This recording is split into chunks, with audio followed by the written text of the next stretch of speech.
Bien. Est-ce que vous m'entendez? Le son est parfait. Quelques mots d'introduction, mais surtout des mots de remerciement. Merci à vous d'être là, malgré le temps. Merci surtout aux jeunes de s'être déplacés. Une première anecdote. Moi, j'ai fait des études de commerce, et puis après, voilà. Et puis par hasard, il n'y avait plus qu'un sujet, c'était la robotique industrielle. Et à prendre. Et ma première visite d'usine, elle était au Creusot.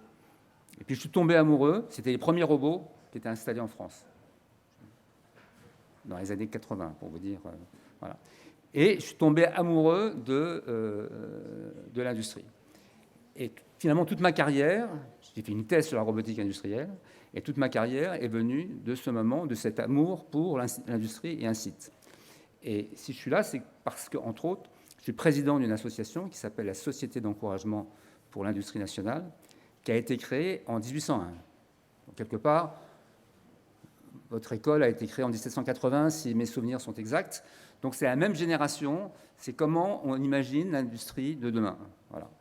Et la Société d'encouragement a été créée par Bonaparte en 1801. Et puis il avait un ministre qui s'appelait Chaptal, qui était ministre de l'Intérieur, et qui était un industriel, un scientifique. Et ce monsieur, qui a sauvé la République à Valmy parce qu'il fabriquait de la poudre, indépendamment, il est connu pour la chaptalisation du vin, mais surtout, il a sauvé la République.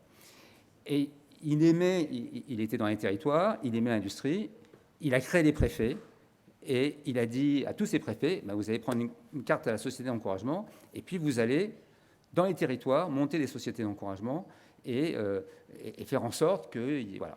Bon. Et on est quelque part à un moment, troisième révolution, quatrième révolution, vous l'appelez comme vous voulez, à un moment de révolution industrielle, de transition énergétique, de transition digitale, et il faut refaire la même chose.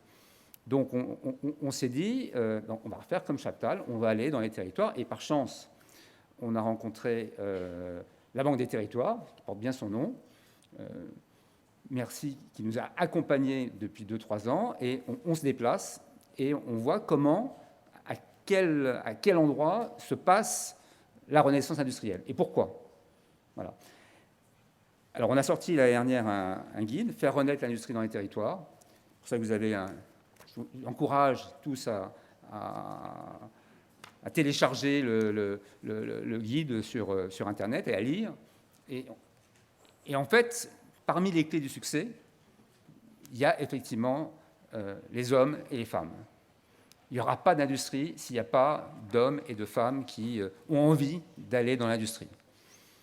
Aujourd'hui, et ce n'est pas votre cas, mais aujourd'hui, on ne forme peut-être pas assez d'ingénieurs. Le problème, c'est que sur les ingénieurs qui sont formés, il y en a 50% qui ne vont pas dans l'industrie. Donc là, il y a vraiment un déficit. Donc il faut vraiment se bouger pour dire que, voilà, pour avoir l'amour de l'industrie et avoir envie d'y aller, parce qu'il n'y a pas plus beau métier que d'ingénieur et de changer le monde avec sa tête, avec ses mains, voilà, c'est génial. Donc je suis ravi, alors c'est pour ça d'ailleurs qu'on a pris comme thème, alors c'est Je t'aime moi non plus, c'est un hommage à Birkin et à Gainsbourg, bien trouvé. Et donc, voilà, et on le fait ici parce que, et merci quand même au Grand Chalon, merci à Sébastien Martin, le président du Grand Chalon, merci à Marie Trella qui nous a vraiment super reçus, parce qu'on a été séduits, à la fois à la Banque des Territoires et nous, par l'histoire du Grand Chalon. Ce n'est pas la même histoire que le Creusot, mais c'est génial. Et ça prouve que c'est possible. Voilà. Et c'est possible aussi parce qu'il y a des formations. Merci aux arts et métiers d'avoir une formation aussi.